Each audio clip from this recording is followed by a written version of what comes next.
We're getting ready to unbox the Digi EX50 for the first time. The small form factor of the EX50 makes it a 5G go-to enterprise solution.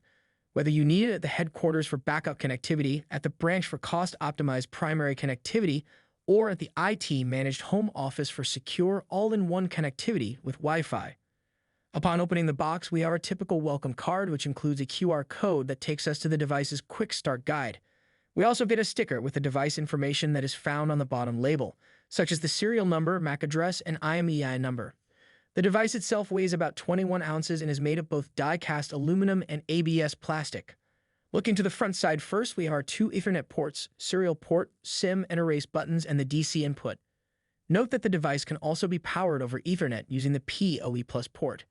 A unique thing to note is that these ports are capable of throughput up to 2500 megabits per second and can be used as LAN or WAN ports. On the side here we have some of our LEDs. This includes the network indicator, signal bars, and SIM card indicators. There are 4 total SMA female connectors for the cellular modem found on the backside. These will be covered as you can see. Moving on to the other side, there are the remaining LEDs. This includes indicators for the power, Ethernet ports, and Wi-Fi radios. Note that there is a built-in 2x2 MIMO antenna that supports Wi-Fi 6. This allows the device to act as just an access point, or you can use it to connect to a nearby Wi-Fi source to use as another WAN. The last LED here that looks like a globe is to indicate if you're online and connected to Digi Remote Manager or a VPN. This is also the side with the dual SIM card slots, which are covered by a small panel. We'll show you how to access this and insert the SIM cards in another video.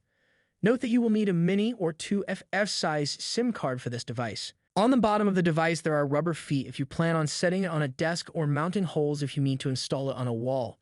You also have the device information label, just like the sticker we saw earlier. Next up, we have our accessories, which include an Ethernet cable, a serial cable, and a mounting plate with hardware. Now on to the antennas. There are 4 total included, 1 for each port. These are a simple design with a 90-degree hinge. They will screw right onto the ports of the EX50. They included power supply here as a cable along with a power brick. It has a barrel-type connector and supports 19 volts. Be aware that the EX50 has a wide temperature rating to work across different environments. When using power over Ethernet, expect a range of -22 to 140 degrees Fahrenheit or 32 to 104 degrees with the included commercial-rated power supply. That sums up our unboxing of the EX50. We hope you enjoyed this video and welcome you to subscribe to our channel for more videos like it. Thank you for watching.